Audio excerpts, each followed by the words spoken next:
खिलजी ने नालंदा विश्वविद्यालय को क्यों नष्ट कर दिया था? नालंदा विश्वविद्यालय पर 3 बार आक्रमण हुआ था, परंतु सबसे विनाशकारी हमला 1193 में हुआ था खिलजी के द्वारा।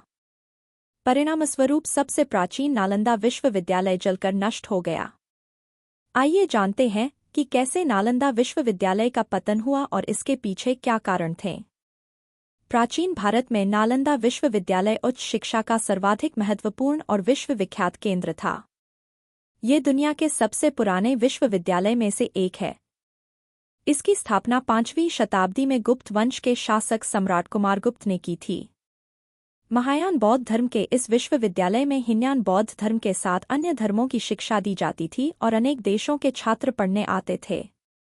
आइए जानते हैं कि नालंदा विश्वविद्यालय का पतन कैसे और कब हुआ। तीसरा और सबसे विनाशकारी हमला 1193 में तुर्क सेनापति खिलजी और उसकी सेना ने प्राचीन नालंदा विश्वविद्यालय को नष्ट कर दिया था।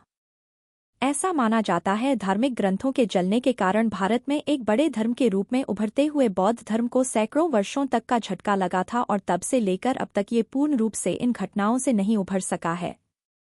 ये बात उस समय की है जब खिलजी ने उत्तर भारत में बौद्धों द्वारा शासित कुछ क्षेत्रों पर कब्जा कर लिया था और एक बार वो काफी बीमार पड़ा। उसने अपने हकीमों से काफी इलाज करवाया मगर वो ठीक नहीं हो सका और मरणासन्न स्थिति में पहुंच गया। तभी किसी ने उसको सलाह दी कि वो नालंदा विश्वविद्यालय के आयुर्वेद विभाग के प्रमुख आचार्य श्री भद्र को दिखाए और इलाज करवाए, परंतु खिलजी इसके लिए तैयार नहीं था। उसे अपने हकीमों पर ज्यादा भरोसा था। वो यह मानने को तैयार नहीं था कि भारतीय वैद्य उसके हकीमों से ज्यादा ज्ञान रखते हैं या ज्यादा काबिल हो सकते हैं। लेकिन अपनी जान बचाने के लिए उसको नालंदा विश्वविद्यालय के आयुर्वेद विभाग के प्रमुख आचार्य श्री भद्र को बुलवाना पड़ा।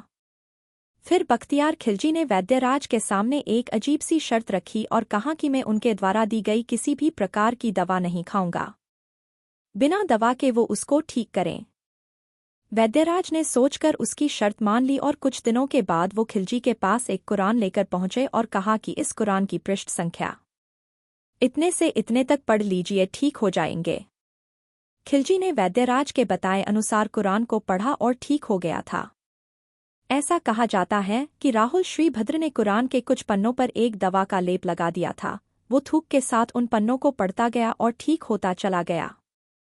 खिलजी इस तथ्य से परेशान रहने लगा कि एक भारतीय विद्वान और शिक्षक को उनके हकीमों से ज्यादा ज्ञान था।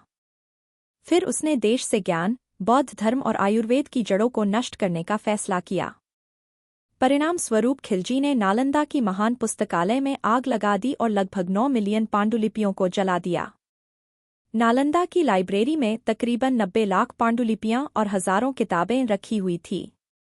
ऐसा कहा जाता है कि नालंदा विश्वविद्यालय में इतनी किताबें थीं कि वो 3 महीने तक जलती रहीं।